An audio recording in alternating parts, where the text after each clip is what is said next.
Assalamualaikum warahmatullahi wabarakatuh.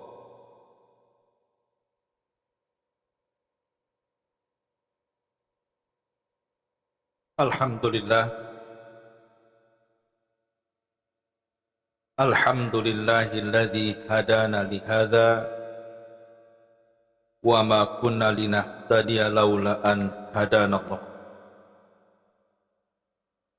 Asyhadu an la ilaha illallah wahdahu rabbi la syarika lah wa asyhadu anna Muhammadan abduhu wa rasuluhu alladzi la nabiyya ba'da. Allahumma ya muallima Adam 'allimna wa ya mufahhima Sulaiman fahhimna. Allahumma rabbana zidna ilman nafi'a ya rabbal alamin. Ma'asyiral muslimat yang dimuliakan Allah Subhanahu wa taala, alhamdulillah di pagi ini bisa berkumpul di Masjid Sukajadi dan kita meneruskan kajian kita, masih membahas kitab 175 Jalan Menuju Surga, tentang orang yang masuk surga karena seekor lalat dan masuk neraka pula karena seekor lalat.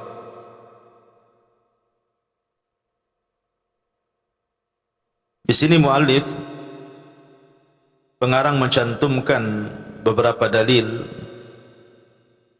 Kita baca dalilnya baru kita terangkan.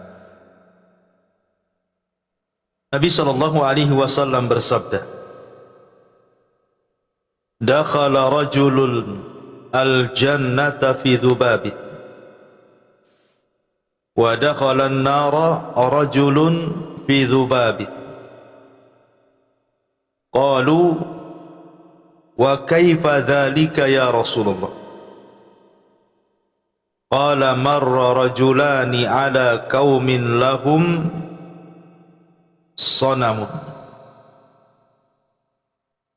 la yujawwizuhu ahadun hatta yuqarribu lahu syai'an. Faqalu li ahadihim qarrib. Qala laysa indi syai'un uqarribuhu. Wa qalu lahu qarrib walau dhubaba. Wa qarraba dhubaba wa khallu sabilahu fadakhala an-nar. Wa qalu lil akhari qarrib walau dhubaba. Qala ma kuntu liuqarribu li ahadin syai'an dunallahi azza wa jal fadarabu unuqahu fadakhala al-jannah. Ada seorang laki-laki masuk surga karena seekor lalat. Ada pula seorang laki-laki masuk neraka karena seekor lalat. Mereka para sahabat bertanya, bagaimana demikian dapat terjadi wahai Rasul? Maka Rasul menjawab, ada dua orang laki-laki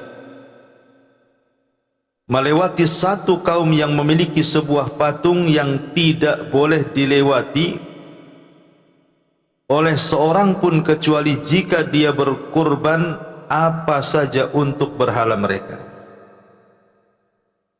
Mereka berkata kepada salah seorang dari dua orang itu, berkurbanlah.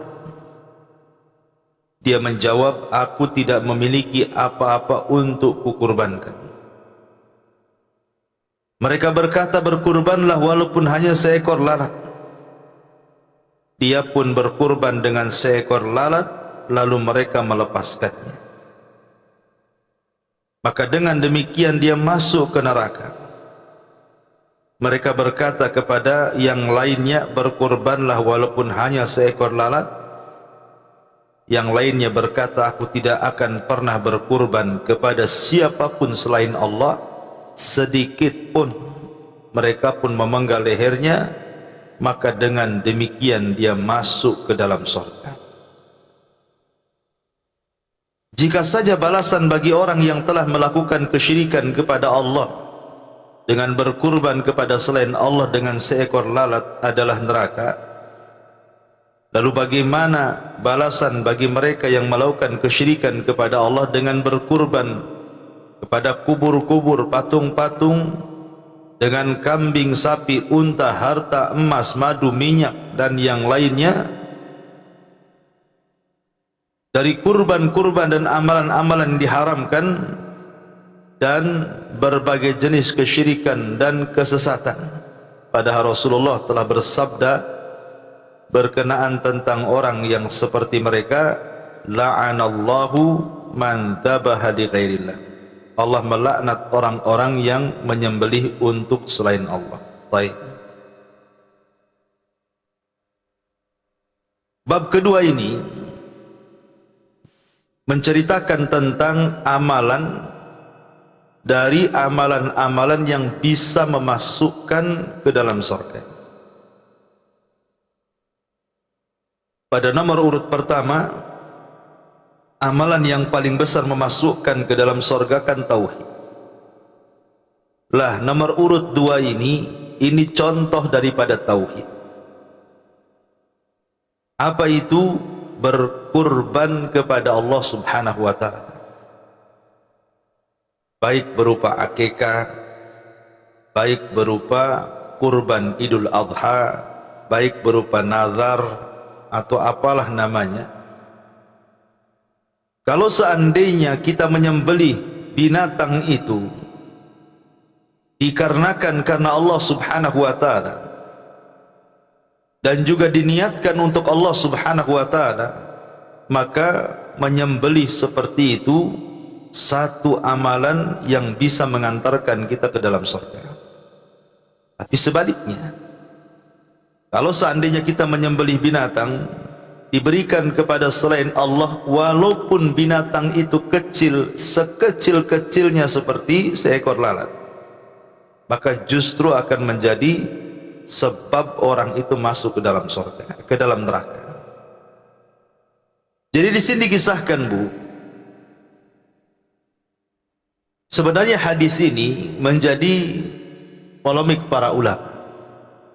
Apakah hadis ini artinya sahih sampai kepada Nabi sallallahu alaihi wasallam, ataukah hadis ini adalah ucapan daripada Salman Al-Farisi radhiyallahu anhu?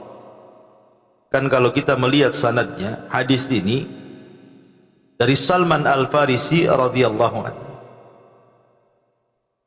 Ada yang mengatakan bahwa ini perkataan Salman, karena Salman itu kan pernah beragama Nasrani. Awalnya kan Majusi Salman itu, kemudian pindah ke Nasrani. Boleh jadi Salman itu mengambil kisah Israiliyat saat dia menjadi Nasrani. Makanya keluarlah hadis ini. Sehingga ulama menghukumi seperti yang dikatakan Al-Imam Ibnu Utsaimin rahimahullahu ta'ala, bahwa hadis ini mauquf. Mauquf itu artinya ucapan yang sampai ke sahabat saja, tidak sampai kepada Nabi, disebut mauquf. Kalau ucapan yang sampai kepada Rasul disebut marfu'.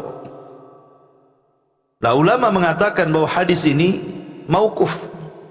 Ini ucapan Salman Al-Farisi radhiyallahu anhu. Boleh jadi Salman mengambil dari kisah Israiliyat saat dia menjadi Nasrani sebelum masuk Islam.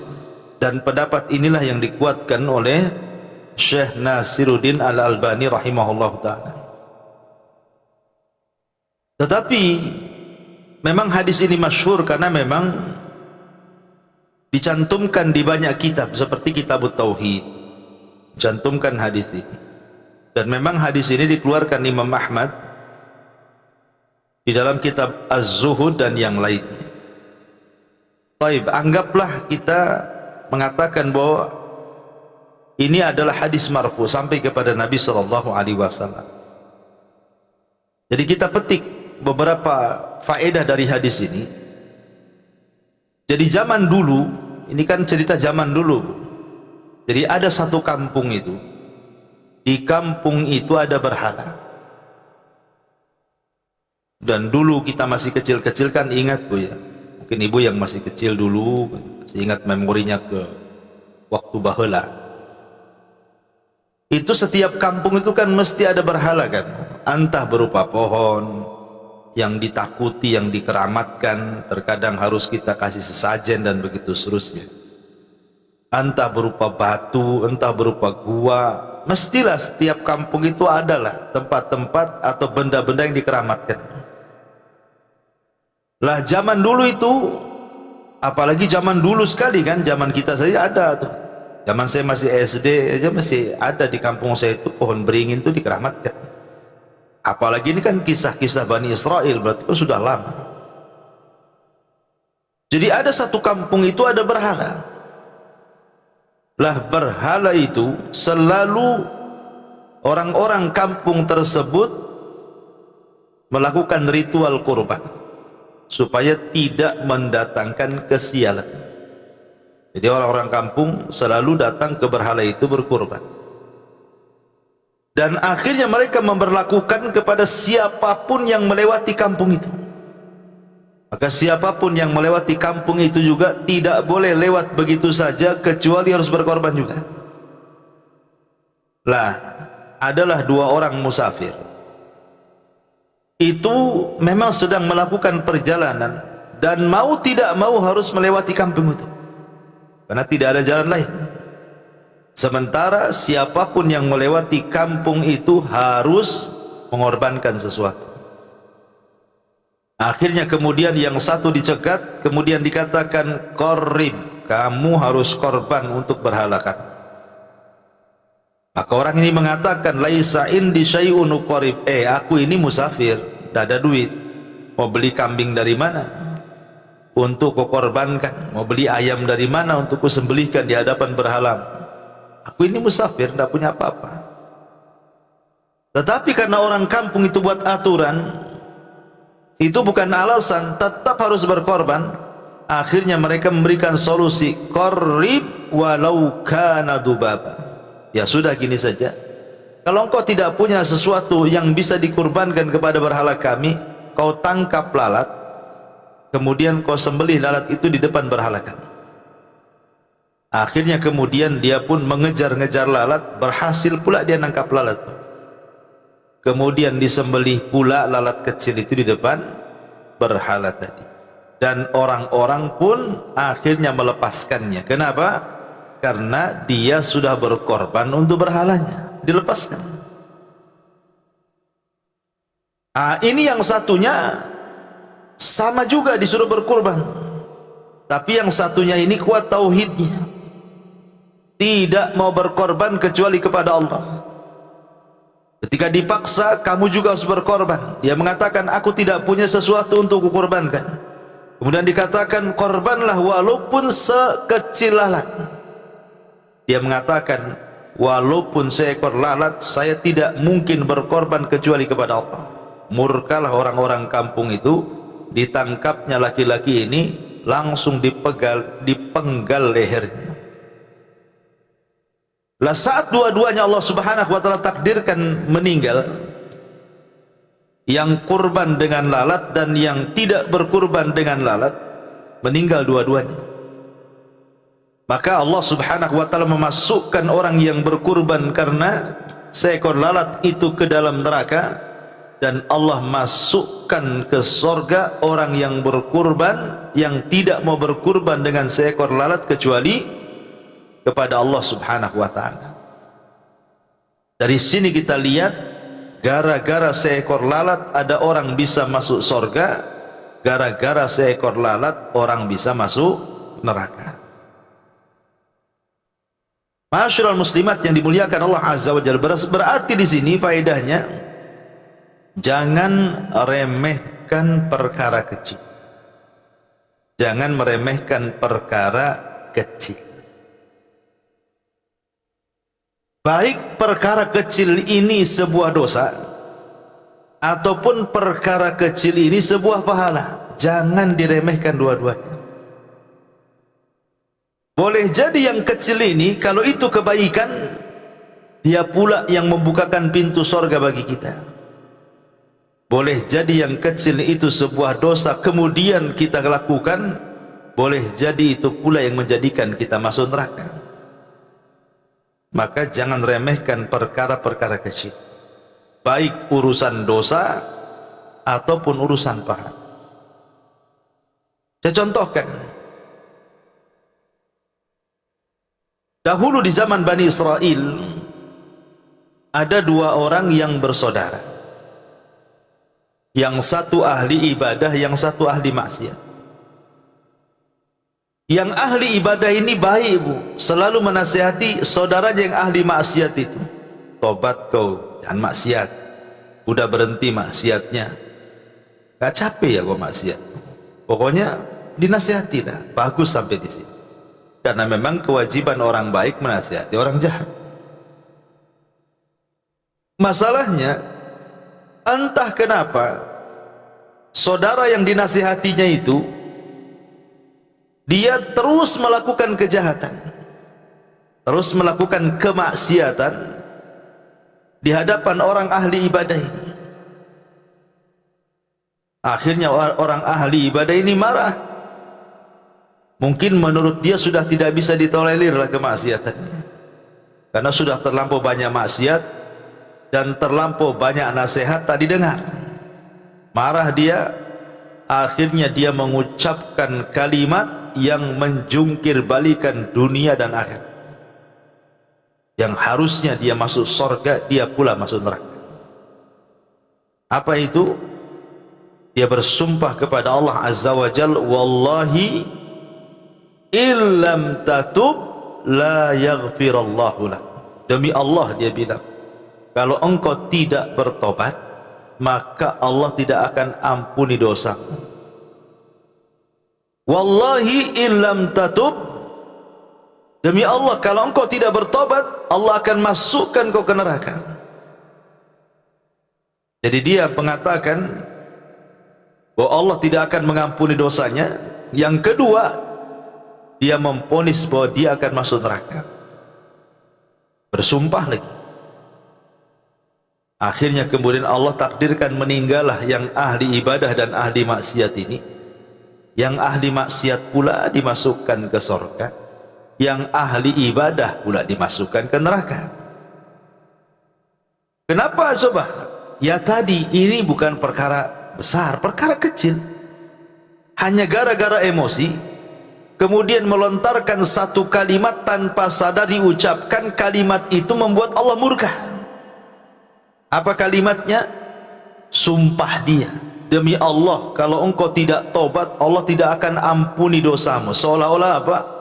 Dia pula yang memerintahkan Allah agar Allah tidak mengampuni dosa orang. Allah tidak bisa diperintah-perintah ya. Dan ampunan itu milik Allah. Dia memvonis orang itu tidak akan diampuni, sementara Allah itu Ghafur, Maha Pengampun. Coba, ini kan perkara remeh sebenarnya. Ucapan yang diucapkan tanpa sadar itu pun hanya beberapa kalimat saja, tapi sudah menjungkir balikan dunia dan akhirat dia kan? Harusnya dia masuk surga, dimasukkan pula ke neraka. Nah, ini menunjukkan bahwa perkara-perkara kecil ini jangan diremehkan.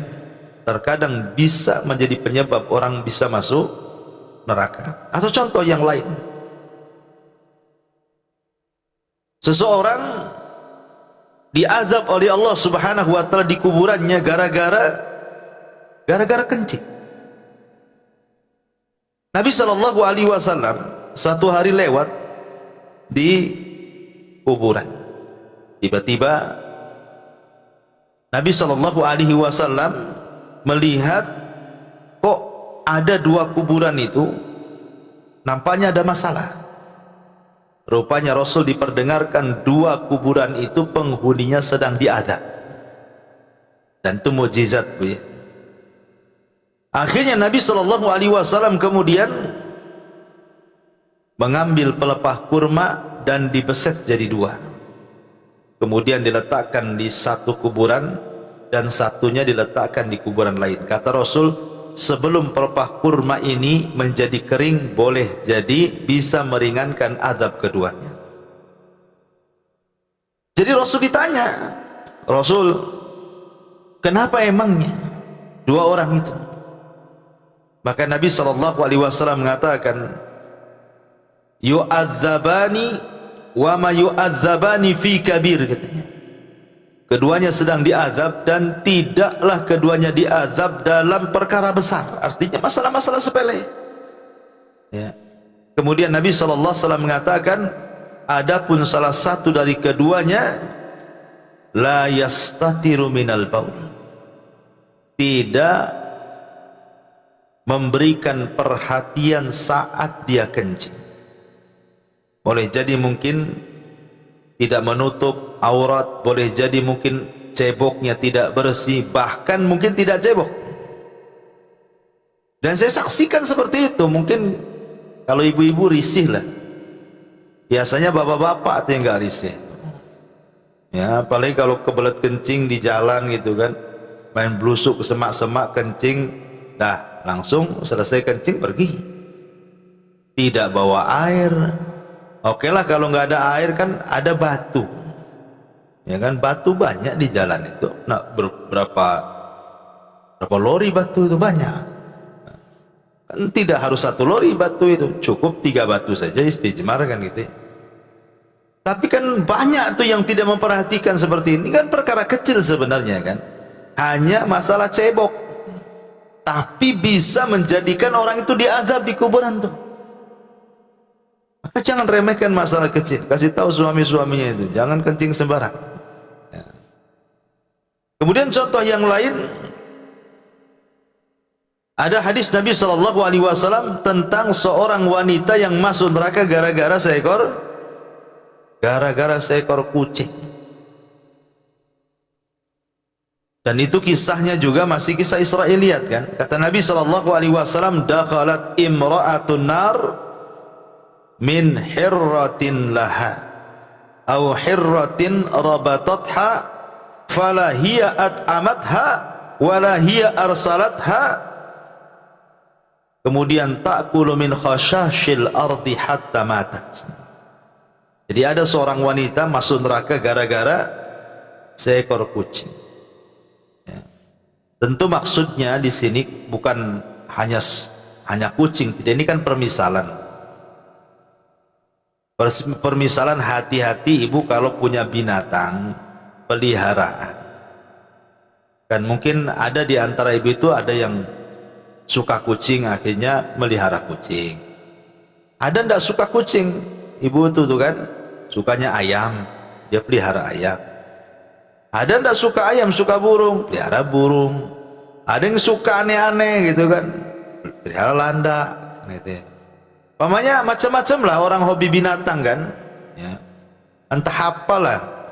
Bahkan terkadang saking hobinya, saya melihat bapak-bapak itu yang hobi ayam bu ya, itu setelah subuh bu, dia belum tidur, dia belum mandi, ayam udah dimandiin dia. Dia belum mandi tuh, ayam sudah dimandiin, udah disabuni, nanti minumannya Kratindeng, Extra Jos lah. Ini minuman-minuman manusia diberikan ke ayam, coba. Nanti dijemur. Ya. Itu yang punya ayam nggak berjemur bu. Jadi yang kuat tulangnya ayamnya tuh. Ya. Jadi saking hobinya kadang-kadang sampai seperti itu tuh orang tuh. Oke lah, hobi-hobi. Tetapi kewajiban kita kepada binatang itu ada. Dengan cara apa? Memberi makan dan minum.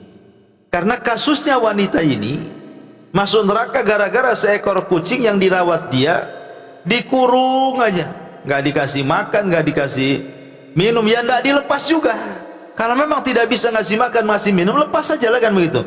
Biar cari makan sendiri, cari minum sendiri. Ini sudah tidak dilepas, nggak dikasih minum, nggak dikasih makan, matilah kemudian kucing itu di sangkarnya. Gara-gara kasus ini, kata Nabi SAW, dakhalat imra'atun nara fi hirratin rabatatha atau habasatha. Seorang wanita itu masuk neraka gara-gara seekor kucing yang dirawatnya, karena nggak ngasih hak. Ya, jadi kalau ibu hobi binatang, ya kasih makan. Jangan dibiarkan sampai mati. Ini kan perkara-perkara remeh sebenarnya, tetapi lihat dampaknya. Lah hadis ini juga sama, hadis yang kita baca di sini. Ini kan perkara-perkara remeh. Menyembelih lalat kan remeh. Lalat di mana saja. Cari lalat itu paling mudah. Dari tong sampah, itu banyak lalat. Tetapi walaupun lalat ini adalah perkara remeh, perkara kecil, bukan persoalan lalatnya, bukan. Tapi persoalan niatnya itu yang membesarkan masalah. Lalatnya kecil, tapi niatnya yang membesarkan perkara kecil jadi besar. Ketika kemudian dia berkurban kepada selain Allah subhanahu wa ta'ala dengan seekor lalat yang remeh, perkara remeh menjadi besar gara-gara niat kita menyembelih kepada selain Allah. Makanya niat itu membesarkan yang kecil ataupun mengecilkan yang besar.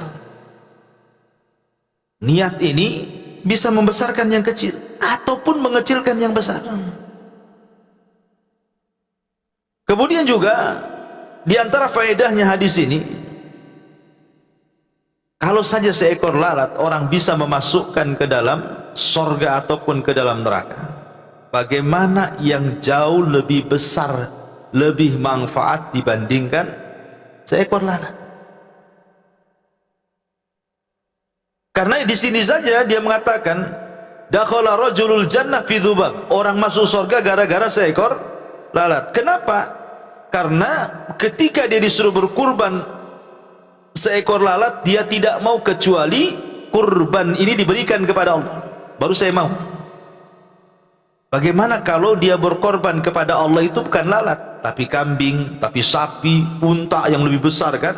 Kemudian kita bagi-bagikan dagingnya kepada fuqara wal masakin, tentu kan lebih besar lagi pahalanya. Ya. Begitu juga sama, kalau seekor lalat kemudian diserahkan kepada berhala, kepada pohon, kepada batu, kepada tempat keramat, bagaimana orang yang menyembelih kambing kepada selain Allah subhanahu wa ta'ala, atau lebih besar daripada kambing, sapi atau unta diberikan kepada selain Allah, berarti kan dosanya lebih besar lagi. Karena saya saksikan di masyarakat ini kadang-kadang masih juga melakukan sembelihan-sembelihan kepada selain Allah subhanahu wa ta'ala. Seperti yang kita dengarlah tradisi di negeri kita ini, yang hidup di pesisiran-pesisiran pantai itu kan masih ada tuh acara-acara larungan tuh, apa istilahnya kan, yang melempar kepala kerbau, kepala sapi. Kan sayang kepala kerbau tuh kalau digulai kan banyak, dilempar pula dia ke lautan juga. Niatnya apa? Membuang sial katanya, atau mempersembahkan ke ratu laut selatan atau apa gitu kan. Nah ini kan perkara-perkara yang dikategorikan para ulama kesyirikan. Kalau yang melakukannya orang di luar Islam, Bu, kita tidak angkat bicara, silahkan. Umpamanya yang melakukannya orang Hindu, orang Buddha, terserah, mungkin itu ajaran mereka, lakum dinukum waliyadin. Tetapi kalau yang melakukannya orang Islam, ini perlu diluruskan, karena dalam Islam perbuatan seperti itu bagian daripada kesyirikan. Mana dalilnya? Man dzabaha li ghairillahi faqad asyrak. Barang siapa yang menyembelih kepada selain Allah, berarti dia sudah menyekutukan dan pelakunya dilaknat. Di sini la'anallahu man dzabaha li ghairillah. Allah melaknat orang-orang yang menyembelih untuk selain Allah subhanahu wa ta'ala. Masyarul muslimat yang dimuliakan Allah azza wa jalla, persoalan sembelih menyembelih ini, Bu, hati-hati. Makanya sering saya wanti-wanti, khususnya sama ibu-ibu ya, karena yang sering belanja ke pasar kan jarang bapak-bapak. Bapak-bapak itu ngantar sampai parkiran saja biasanya, nggak mau juga ikut ibu masuk pasar ya. Jadi kalau masuk ke pasar, Bu, mau beli daging kambing, mau beli daging ayam, daging sapi, terserah, yang penting ada kaitan dengan sembelihan. Kalau selain itu sayuran, buah-buahan, terserah, mau beli sama siapa saja nggak apa-apa. Tetapi kalau sudah daging-dagingan yang sifatnya sembelihan, entah daging ayam, entah daging kambing, entah daging sapi, daging unta sekalipun kan itu. Hati-hati, jangan asal beli. Jangan ibu pulang membawa bangkai, tidak membawa sembelihan. Kan banyak orang itu pulang bukan bawa sembelihan yang bisa dimakan oleh dia dan keluarganya, pulang pula bawa bangkai yang diharamkan, dan itu terkadang tidak sadar. Gimana caranya dan kok bisa? Ya, ketika asal beli, Bu. Makanya kalau masuk ke pasar, Bu, perhatikan satu tempat orang yang jual. Yang kedua juga orang yang jualan. Tempatnya kita perhatikan, orang yang jualannya pun kita perhatikan. Karena Islam itu kan melihat dohir, Bu. Kita tidak mungkin melihat batin, tapi kita melihat dohir. Dulu di zaman Rasul, ada seorang sahabat datang kepada Nabi SAW, ingin menyembelih seekor unta di sebuah tempat namanya Bawana atau Buwana. Bawana atau Buwana, satu tempat. Dia ingin menyembelih di tempat itu karena pernah nazar masalah. Datang dia kepada Rasul, Rasul, saya pernah nazar akan menyembelih seekor unta di sebuah tempat namanya Buwana atau Bawana. Kata Nabi SAW, saya ingin tanya dua hal. Apakah di Buwana itu terdapat acara-acara yang biasa dirayakan orang-orang musyrik? Kemudian sahabat ini mengatakan, tidak ada Rasul, steril, tidak ada acara-acara itu. Oke.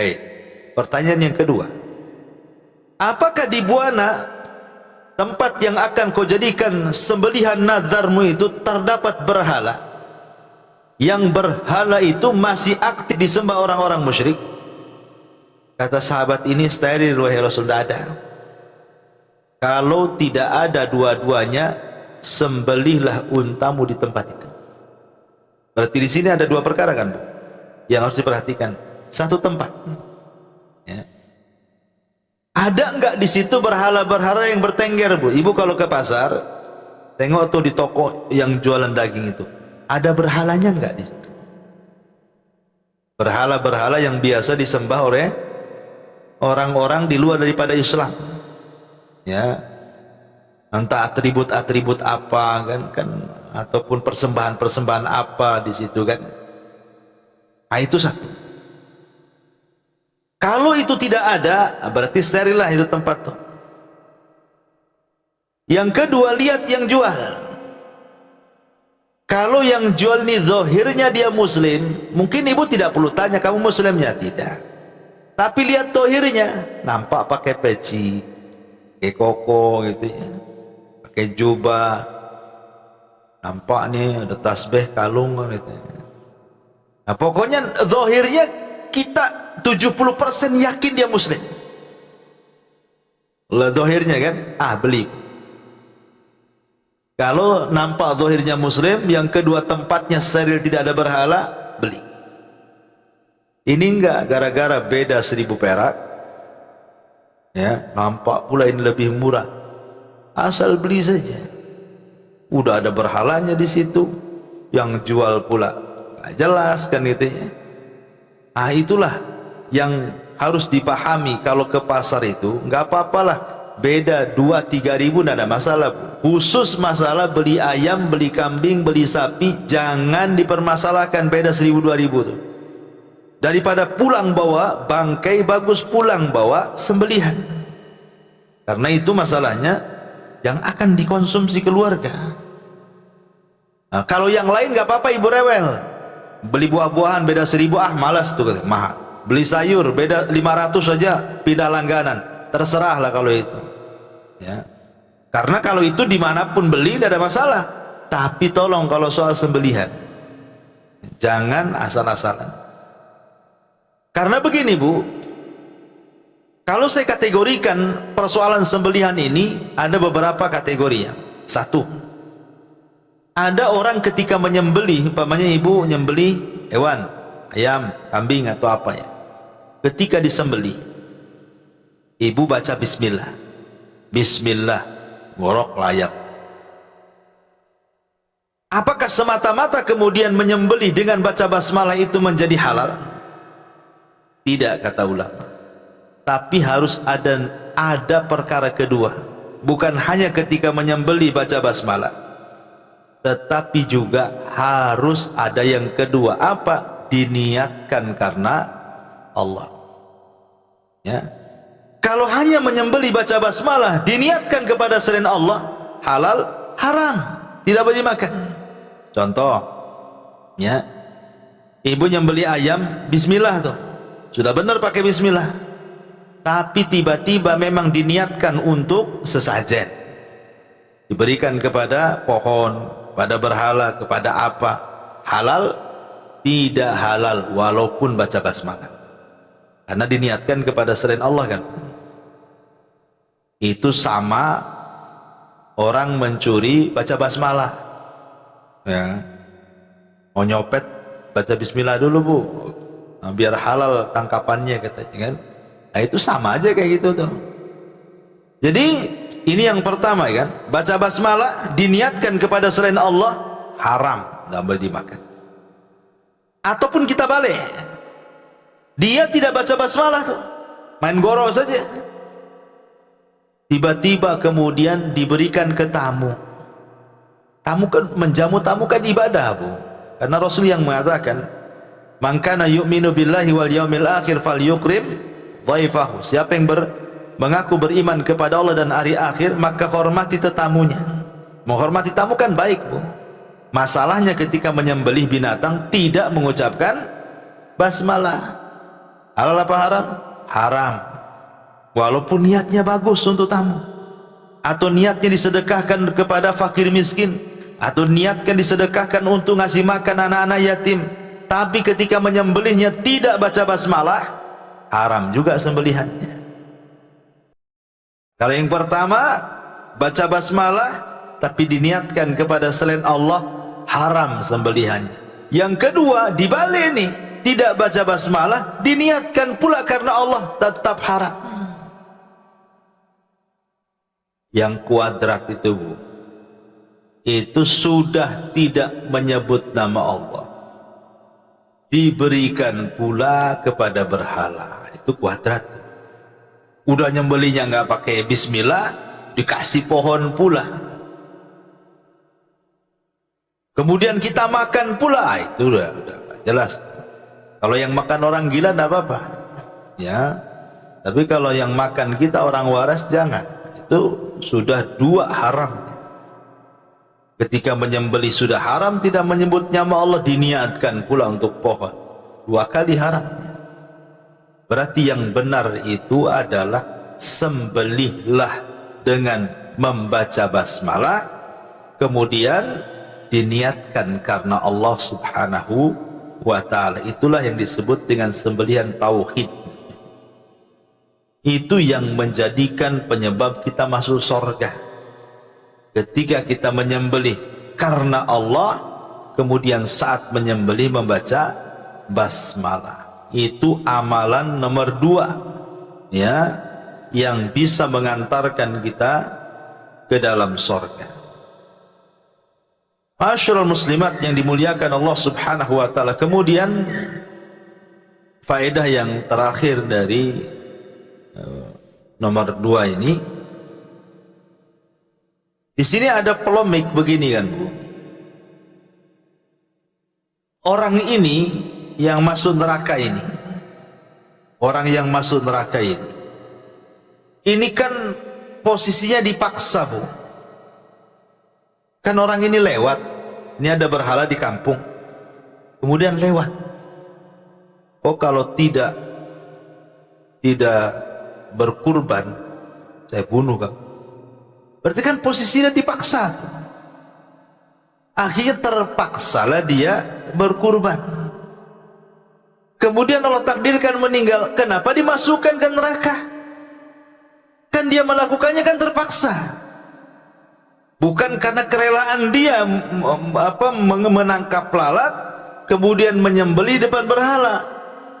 Sebenarnya dia nggak rela, nggak mau kan gitu. Cuman karena dipaksa disuruh berkurban dan dia mengatakan aku tidak punya sesuatu untuk dikurbankan.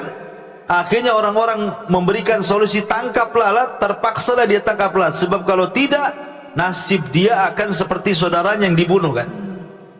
Berarti melakukan sembelihan itu sebenarnya dalam kondisi dipaksa.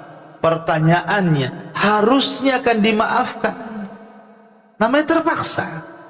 Sebab nyawa taruhannya. Kalau tidak menyembelih. Tapi kenapa Allah tetap masukkan dia ke neraka? Dari sini ulama membahas, ya kan, bahwa syariat kita umat Islam itu beda dengan syariat umat-umat dulu. Kalau kejadiannya, kisah ini masih dalam lingkup Islam, maka orang yang dipaksa menyembelih bukan karena Allah, di bawah ancaman pembunuhan, maka tidak akan masuk neraka dalam umat Islam. Seperti contohnya siapa? Ammar ibn Yasir yang disiksa oleh Abu Jahal, kemudian diancam akan dibunuh kalau dia tidak memuji sembelihannya, berhala-berhalanya, atau mencaci maki Nabi. Terpaksa dia memuji berhala dan mencaci maki Nabi. Akhirnya dilepaskan sama Abu Jahal. Kemudian turun ayat illa man ukriha wa qalbuhu mutmainnun bil iman, kecuali orang yang dipaksa tapi hatinya tenang dengan keimanan, tidak mengapa mengucapkan kalimat atau berbuat sesuatu yang kufur. Jadi syariat umat Islam berbeda dengan syariat umat dulu. Ini kan cerita syariat umat dulu. Kalau syariat umat dulu tidak ada kalimat uzur, ya, harusnya orang ini sabar. Seperti orang kedua sabar, tidak mau berkorban kecuali kepada Allah, kan begitu. Tapi yang pertama tidak sabar, makanya kemudian dia berkorban kepada selain Allah hanya karena supaya bisa lewat jalan. Tapi dalam syariat Islam tidak.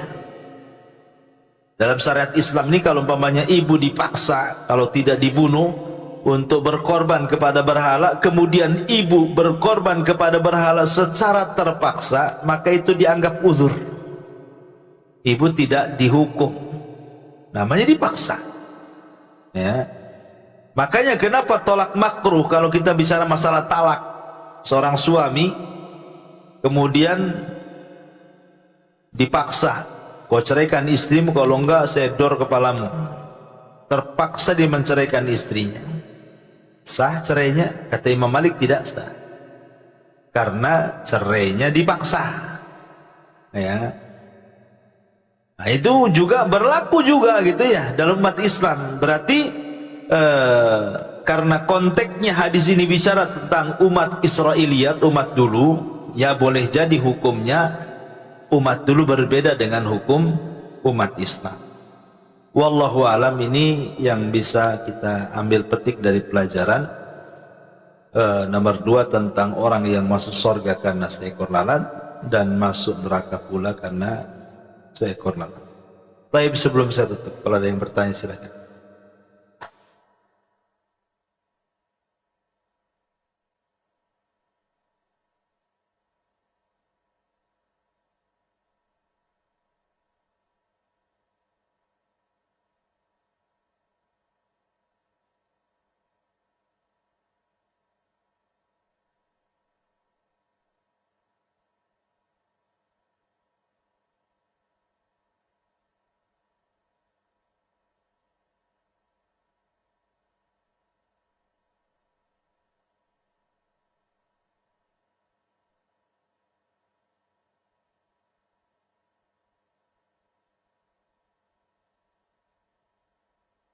Sabar samar.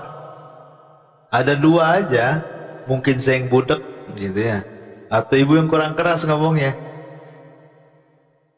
Tapi intinya gini Bu, intinya kalau memang beli sembelihan di pasar dan itu sudah berupa es-esan gitu ya, sudah memang tidak disembelih kan, memang sudah beku gitu kan, maka yang perlu ibu perhatikan label halalnya saja.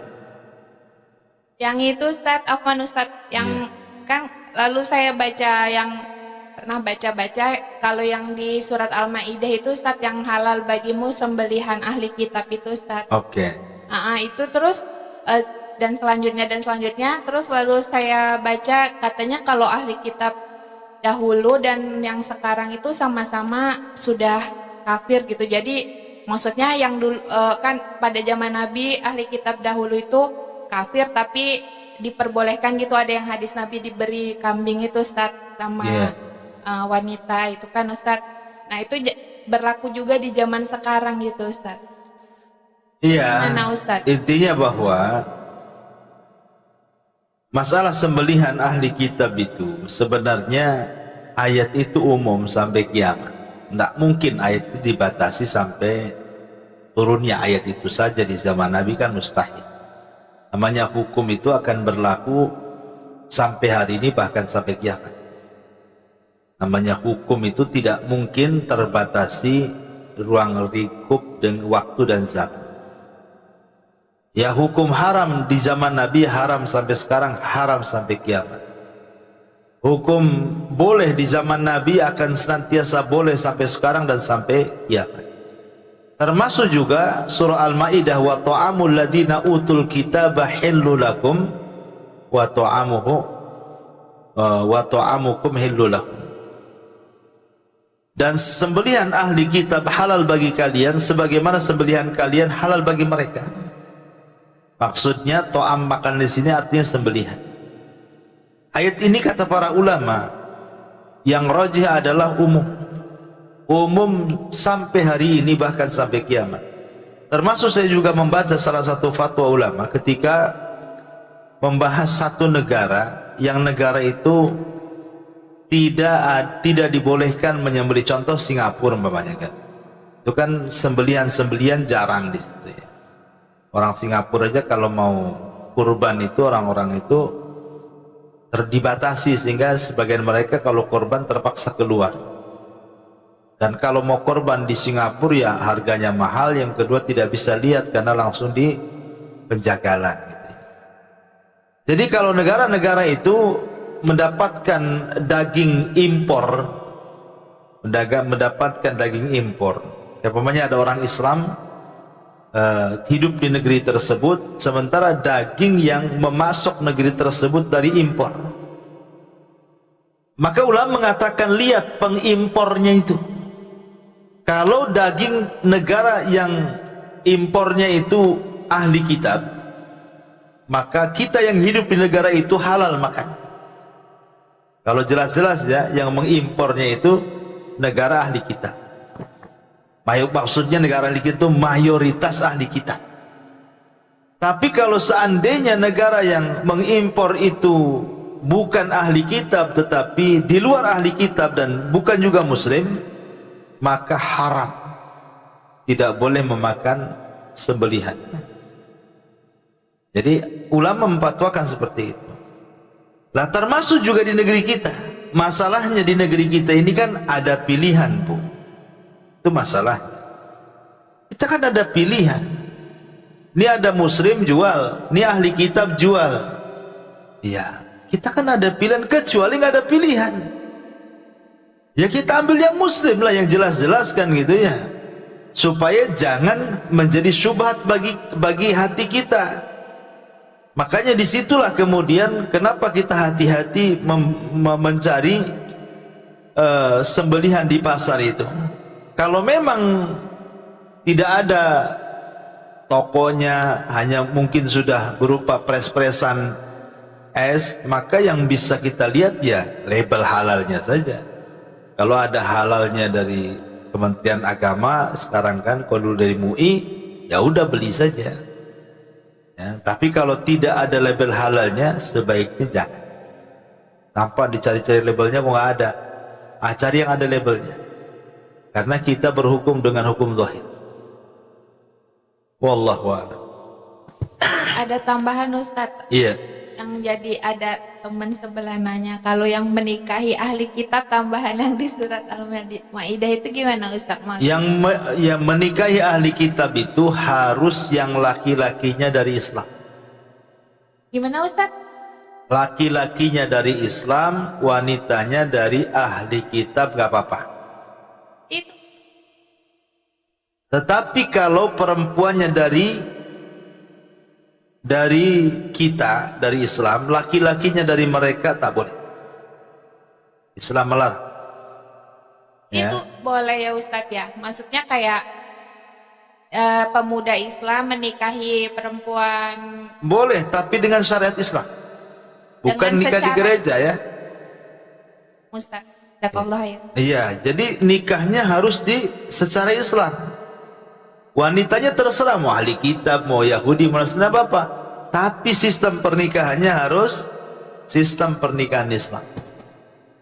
Walaupun perempuan itu tidak memeluk Islam dalam masalah, tapi harus ikut tunduk kepada syariat Islam.